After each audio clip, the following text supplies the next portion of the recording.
Om Swastiastu. Assalamualaikum warahmatullahi wabarakatuh. Shalom, nama budaya, salam kebajikan, dan salam harmoni. Pada kesempatan kali ini, izinkanlah dari kelompok kami untuk sedikit memaparkan mengenai literasi digital. Sebelum itu, izinkanlah saya untuk memperkenalkan anggota dari kelompok 4. Yang pertama, ada Komang Mirayani, kemudian yang kedua ada saya sendiri, Komang Inas Karini, dan yang ketiga ada Ketut Chandrayani. Adapun beberapa pokok bahasan yang akan kami paparkan, yaitu definisi literasi digital, konsep dasar literasi digital, tujuan literasi digital, komponen literasi digital, prinsip literasi digital, manfaat literasi digital, faktor pendukung dan juga faktor penghambat literasi digital, dan tahapan dari literasi digital. Berikut adalah pembahasannya. Baik, di sini saya akan menjelaskan mengenai pengertian atau definisi dari literasi digital menurut beberapa ahli. Yang pertama, menurut Paul Gister, literasi digital merupakan kemampuan untuk memahami dan menggunakan informasi dalam berbagai bentuk dari berbagai sumber yang sangat luas dan dapat diakses melalui alat komputer maupun ponsel. Yang kedua, menurut Bowden, literasi digital berakar dari literasi komputer dan juga literasi informasi. Nah, literasi digital lebih banyak dikaitkan dengan keterampilan teknik mengakses, merangkai, memahami, dan menyebarluaskan informasi. Kemudian, yang terakhir yaitu menurut UNESCO, bahwa literasi digital merupakan kemampuan untuk mengakses, mengelola, memahami, mengintegrasikan, mengomunikasikan, mengevaluasi, dan menciptakan informasi dengan aman dan tepat melalui teknologi digital. Jadi dapat disimpulkan bahwa literasi digital itu adalah kemampuan individu untuk mengakses, mengevaluasi, menggunakan, dan berpartisipasi dalam konteks digital. Literasi digital melibatkan kemampuan tentang teknologi digital, informasi, serta keterampilan komunikasi yang diperlukan untuk beroperasi secara efektif dalam lingkungan digital. Tidak hanya itu, literasi digital juga diharapkan bisa meminimalkan timbulnya kejahatan yang ada di dunia maya atau sering disebut dengan cybercrime melalui jaringan internet. Nah, berikutnya yaitu konsep dasar literasi digital. Berikut ini merupakan beberapa konsep dasar dari literasi digital. Yang pertama yaitu pemahaman tentang teknologi digital. Ini mencakup pengetahuan tentang perangkat keras atau hardware dan perangkat lunak atau software yang digunakan dalam teknologi digital. Ini bisa mencakup pemahaman tentang cara kerja komputer, jaringan internet, aplikasi, dan perangkat pintar lainnya. Kemudian yang kedua itu ada kritis dan evaluatif. Literasi digital juga melibatkan kemampuan untuk mengevaluasi informasi yang ditemukan secara online. Ini termasuk kemampuan untuk menilai keaslian, relevansi, dan kredibilitas sumber informasi. Individu yang memiliki literasi digital yang baik mampu mengidentifikasi hoaks, berita palsu, ataupun informasi yang tidak akurat. Yang ketiga yaitu kreativitas dan produksi konten. Literasi digital tidak hanya tentang mengkonsumsi informasi, tetapi juga tentang membuat dan berkontribusi pada konten digital. Ini bisa melibatkan kemampuan untuk membuat blog, video, podcast, atau konten media sosial lainnya. Yang keempat yaitu privasi dan keamanan. Individu perlu memahami pentingnya menjaga informasi pribadi mereka dan melindungi diri mereka dari ancaman keamanan digital seperti malware, phishing, atau pencurian identitas. Yang kelima yaitu kemampuan penyelesaian masalah. Literasi digital juga melibatkan kemampuan untuk mengatasi masalah teknis yang muncul saat menggunakan literasi digital. Ini bisa termasuk pemecahan masalah perangkat lunak, pengaturan perangkat keras, atau memperbaiki masalah jaringan.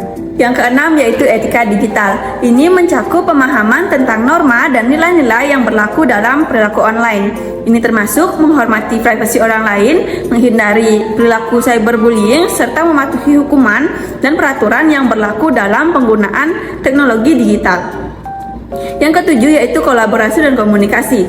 Literasi digital juga melibatkan kemampuan untuk berkomunikasi dan bekerja sama dengan orang lain secara online. Ini termasuk penggunaan email, media sosial, dan alat kolaborasi online lainnya. Yang kedelapan yaitu pengendalian informasi. Individu perlu memiliki kemampuan untuk mengelola dan menyaring informasi yang mereka terima dari berbagai sumber online. Ini bisa mencakup kemampuan untuk mengatur aliran berita menggunakan fitur penyaringan atau mengelola langganan konten online. Melalui pemahaman konsep dasar literasi digital ini, individu dapat menjadi lebih terampil dalam navigasi, berpartisipasi, dan mengambil manfaat dari dunia digital yang terus berkembang. Selanjutnya, saya akan menjelaskan mengenai tujuan literasi digital.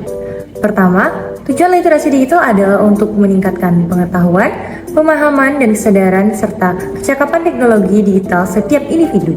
Kedua, mendorong peningkatan kecakapan terhadap anti konten negatif seperti anti hoax, anti perundungan, anti ujaran kebencian, dan anti konten negatif lainnya. Nah, yang ketiga itu ada meningkatkan serta mengembangkan kapasitas budaya dalam pemanfaatan teknologi digital yang aman. Kemudian yang keempat, yaitu memberikan dorongan atau peningkatan terhadap pengetahuan serta pemahaman dasar terhadap penggunaan teknologi digital baru, contohnya seperti IoT, AI, atau Big Data. Selanjutnya saya akan menjelaskan mengenai komponen-komponen dari literasi digital. Nah, yang pertama itu ada namanya social networking.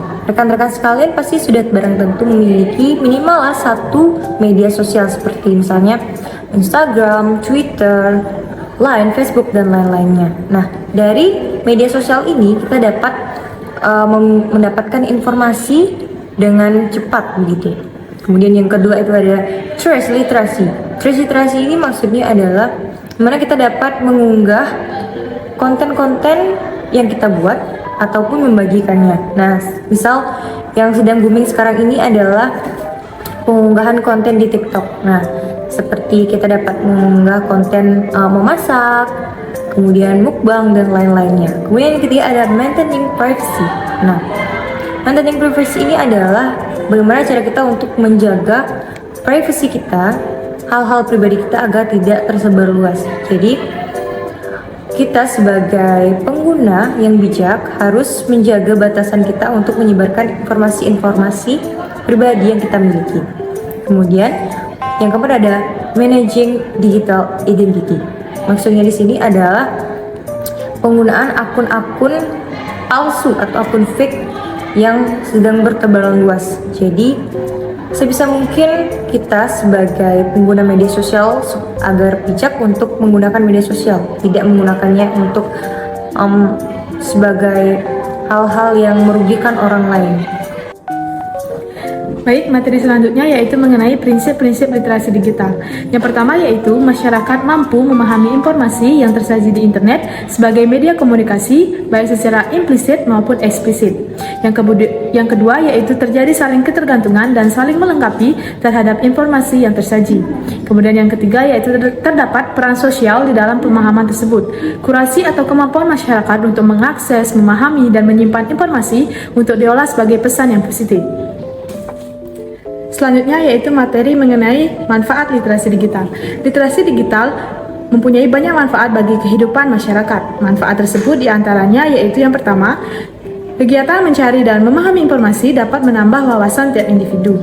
Kemudian yang kedua yaitu meningkatkan kemampuan individu untuk lebih berpikir kritis dalam memahami sebuah informasi. Kemudian yang ketiga yaitu menambah penguasaan kosakata individu dari berbagai macam informasi yang dibaca. Meningkatkan kemampuan verbal individu, literasi digital ini dapat meningkatkan daya fokus serta konsentrasi tiap individu. Baik, selanjutnya saya akan menjelaskan mengenai faktor penghambat literasi digital. Yang pertama yaitu merebaknya informasi palsu. Penyebaran hoaks atau berita palsu yang provokatif dapat menyebabkan berbagai macam opini publik, memicu kecemasan masyarakat, bahkan yang paling berbahaya dapat mengakibatkan kepada perpecahan suatu bangsa. Yang kedua yaitu kesenjangan kualitas pendidikan antara di desa dan di kota. Keterbatasan aksesibilitas dan kualitas infrastruktur di pedesaan menghambat upaya pendidikan meningkatkan literasi digital. Kemudian yang ketiga yaitu kurikulum yang terlalu teoritis. Pembelajaran yang cenderung berfokus pada teori tanpa implementasi praktis dalam literasi digital. Hal ini akan membuat peserta didik kurang terlatih dalam menggunakan teknologi secara efektif dalam kehidupan sehari-hari mereka.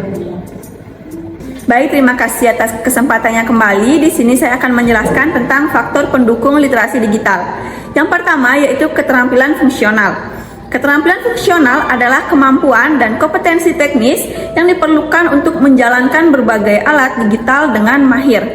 Keterampilan fungsional meliputi kemampuan dasar yang diperlukan untuk menggunakan teknologi digital secara efektif, seperti kemampuan membaca, menulis, menghitung, serta pemahaman konsep dasar komputer dan juga internet. Orang yang memiliki keterampilan fungsional yang baik akan lebih mampu menguasai alat-alat digital dan memahami informasi yang ditemui di internet dengan lebih baik sehingga meningkatkan tingkat literasi digital mereka. Yang kedua yaitu komunikasi dan interaksi. Komunikasi dan interaksi memungkinkan individu untuk bekerja sama dengan orang lain dalam lingkungan digital. Kolaborasi seperti ini dapat meningkatkan pemahaman tentang teknologi dan konten digital serta memfasilitasi pertukaran ide dan pengetahuan. Yang ketiga yaitu berpikir kritis. Di era internet, informasi sangat mudah diakses. Namun, tidak semua informasi yang tersedia dapat diandalkan. Berpikir kritis membantu individu untuk mengevaluasi kebenaran, keandalan, dan relevansi informasi yang mereka temui online. Ini termasuk mempertimbangkan sumber informasi, melihat bukti yang mendukung, dan menilai sudut pandang yang berbeda. Nah, tibalah kita di penghujung materi yaitu mengenai tahapan-tahapan dari literasi digital. Nah, tahapan literasi digital itu terdapat 3 tahapan.